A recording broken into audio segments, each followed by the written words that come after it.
For over a century, the story of the Midnight Train was a dark jewel in the crown of Blackridge's local folklore. A ghost story told by fireplaces, a cautionary tale for those who wander too close to the fog.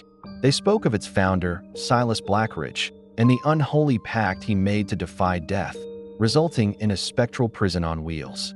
With each passing generation, the train's legend grew, as did its ghostly passenger list. It was no longer just a tragic echo, it was a harvester of lost souls. But in the modern era, myths are often seen as puzzles waiting to be solved, and this one had just found its most determined challenger. Her name was Amelia Vance, an investigative reporter with a reputation for debunking local legends. To her, the Midnight Train wasn't a phantom. It was a century-old mystery concealing a rational, if grim, truth. Perhaps a serial killer using the fog and folklore as a cover.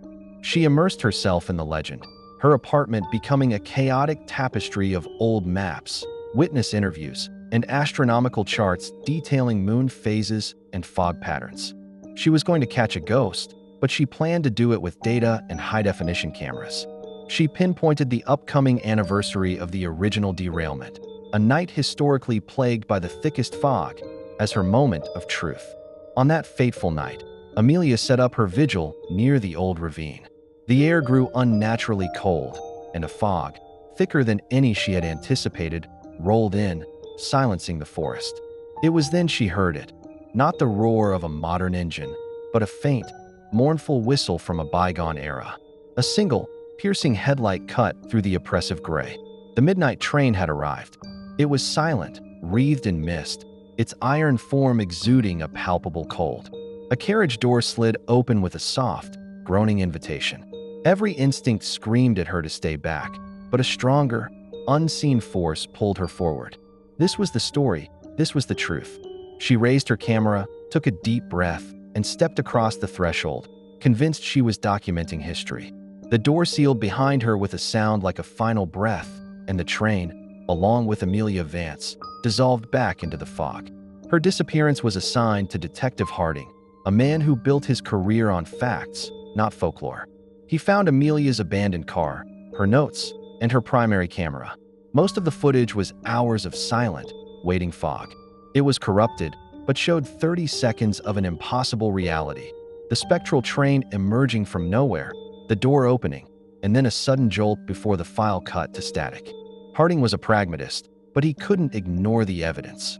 He followed Amelia's research, re-interviewing the same old-timers. But this time, he listened not for clues of a man, but for the rules of a ghost. The town's fear was real, the disappearances were real, and the impossible video on his desk was real. Weeks turned into a grim obsession. Harding knew he couldn't file a report on a ghost train. He also knew he couldn't leave Amelia to her fate. He pieced together the pattern, the curse's grim timetable.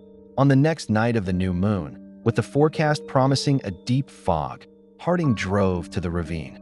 He didn't bring a weapon, he brought knowledge. He stood at the edge of the woods, waiting. As the mournful whistle echoed once more, and the spectral locomotive tore through the veil of reality, Harding held his ground. For a fleeting second, he saw her, Amelia, a pale, terrified phantom pressed against a carriage window. His resolve hardened. This was no longer an investigation. It was a rescue mission.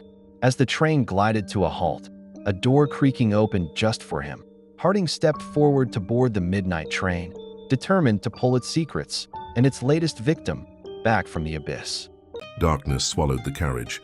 The air turned frigid and misty like the weather outside.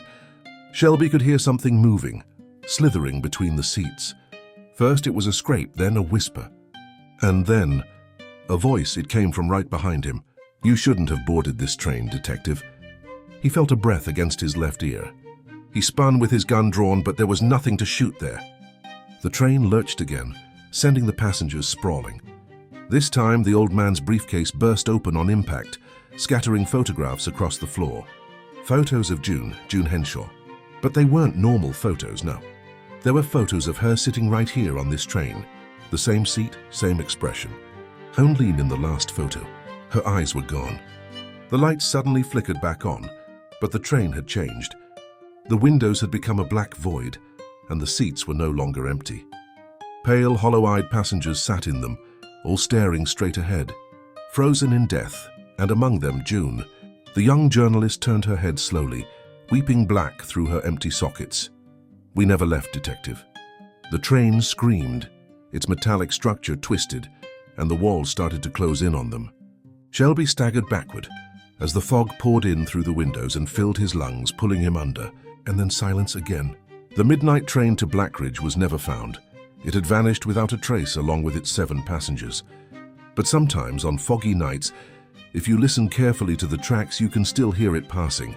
A ghost train forever carrying the lost. The story of the midnight train begins not with steel and steam, but with a curse born of grief and desperation.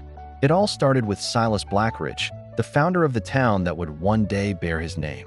He was a man who believed he could conquer the wilderness, but he couldn't conquer death. When his beloved wife succumbed to a sudden illness, Blackridge refused to accept her passing. Consumed by sorrow, he delved into forbidden rituals, making a pact with an ancient, shadowy entity. He promised it a train that would run forever, carrying souls between worlds, in exchange for one more moment with his wife. The pact was sealed on a moonless, foggy night. Blackridge commissioned a special train, its engine forged with iron from a cursed mine. On its maiden voyage, with his wife's body in a special carriage, the train was meant to travel to a place beyond the veil. But the townspeople, fearing the unholy act, sabotaged the tracks. The train derailed violently in the dense fog, its whistle screaming a final, mournful cry before it vanished from the mortal world, taking Silas, his wife's body, and the terrified crew with it. They never reached their destination. Instead, they became trapped, doomed to ride the rails for eternity, their ghostly train appearing only on the foggiest of nights, forever seeking the station it can never find. In the decades that followed, the story of the crash festered, transforming from a tragic accident into a living ghost story. The physical wreckage was eventually cleared, but the spectral wound remained. It began with the saboteurs, men haunted by guilt who would see a phantom headlight cutting through the fog on moonless nights. Then other reports trickled in from lone travelers and late-night wanderers, stories of a silent, ghostly train where no tracks lay.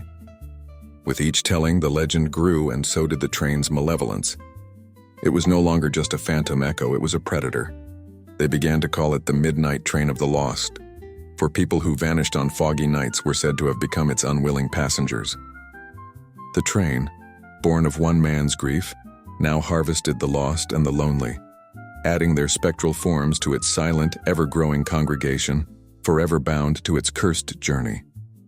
The crash was not an end, but a horrifying beginning. As the physical train lay wrecked and twisted in the ravine, its spectral echo pulled itself free, wreathed in the same thick fog that had caused its doom.